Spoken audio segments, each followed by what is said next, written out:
अस्सलाम वालेकुम। 9th class. आज हम लोग चैप्टर नंबर 3 के लॉन्ग क्वेश्चन नंबर 2 का सेकंड पार्ट पढ़ने जा रहे हैं और वो है पाकिस्तान के मैदानी इलाके। पाकिस्तान के मैदानी इलाके के बाद हम पढ़ेंगे साहिली मैदान जिसमें मकरान कोस्टल हाईवे है। इसके बाद हम पढ़ेंगे रेगिस्तान जिसमें थर शामिल है। पाकिस्तान को तबई खदोखाल के लिहाज से जिन 3 हिस्सों में तकसीम किया जाता है उसमें से जो पहला पहाड़ी सिलसिला था उसका टॉपिक हम लोग कंप्लीट कर चुके हैं। अब क्वेश्चन नंबर 2 लॉन्ग में ही हम लोग जो सेकंड इसका पार्ट पढ़ेंगे वो है मैदानी इलाके का।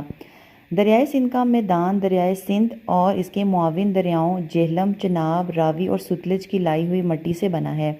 यहाँ एक एडिशनल क्वेश्चन ये भी बनता है कि दरियाए सिंध के मुआविन दरियाओं के नाम लिखें। तो दरियाए सिंध के जो मुआविन दरिया हैं वो कौन कौन से हैं? जेहलम है, चनाब है, रावी है और सुतलज है। दरियाए सिंध का जो मैदान है वो इन दरियाओं की लाई हुई मिट्टी से बना है।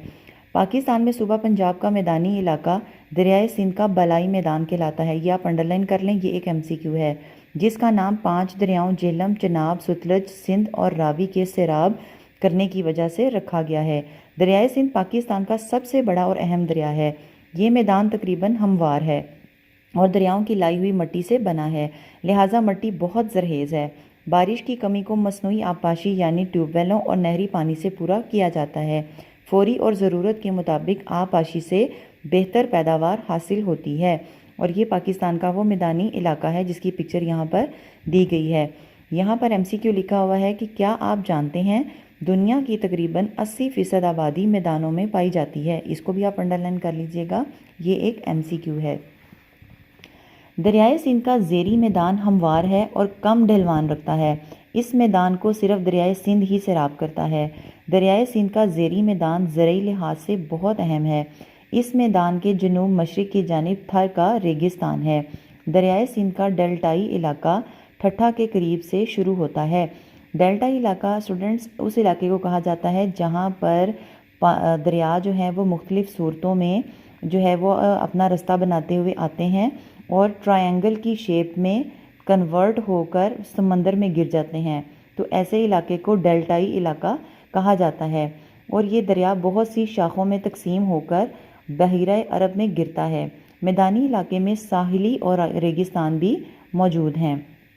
अब हम पढ़ेंगे, अब यहाँ हमने 2 तरह से चीज़ें पढ़ी कि मैदानी इलाका में कौन कौन सी चीज़ें शामिल हैं। एक साहिली मैदान है और दूसरा रेगिस्तान है। अब हम इन दोनों की डिटेल भी पढ़ेंगे। साहिली मैदान कौन से हैं?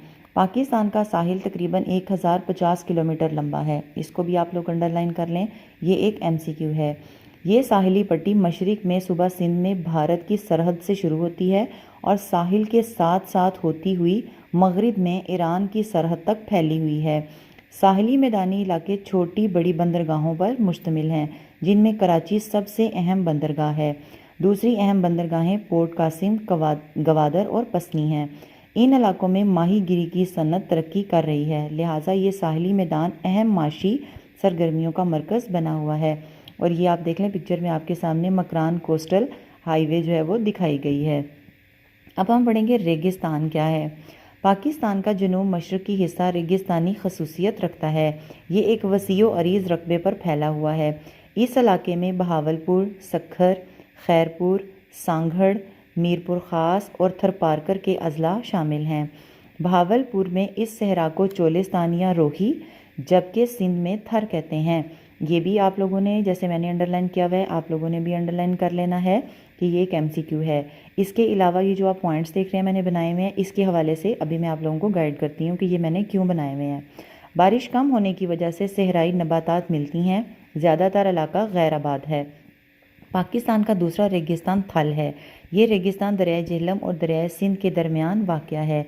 ये इलाका ज़्यादातर गैर आबाद है। पाकिस्तान का तीसरा रेगिस्तानी इलाका सूबा बलूचिस्तान के शमाल मगरिब में वाक़या है जिसे सहराए खारान कहते हैं। इसमें कुछ चागी का इलाका भी शामिल है। अच्छा स्टूडेंट्स, यहाँ पर एक एडिशनल क्वेश्चन ये भी आ सकता है कि पाकिस्तान के सहराओं के नाम क्या हैं या पाकिस्तान में जो रेगिस्तान मौजूद हैं उनके नाम क्या हैं और वो रेगिस्तान कितने हैं। तो आपने उनको 3 बताना है कि पाकिस्तान में 3 बड़े सहरा मौजूद हैं, 3 रेगिस्तान मौजूद हैं। पहला बहावलपुर में है, इसको थर कहा जाता है। दूसरा रेगिस्तान थल है और तीसरा खारान है। तो यहाँ पर जो तबई खदोखाल के हवाले से हम पाकिस्तान की तकसीम पढ़ रहे थे उसका दूसरा पॉइंट हमने यहाँ कंप्लीट कर लिया और वो था मैदानी इलाके का। तो इसका जो तीसरा पार्ट हम लोग पढ़ेंगे वो इंशाल्लाह हम लोग नेक्स्ट वीडियो में देखते हैं।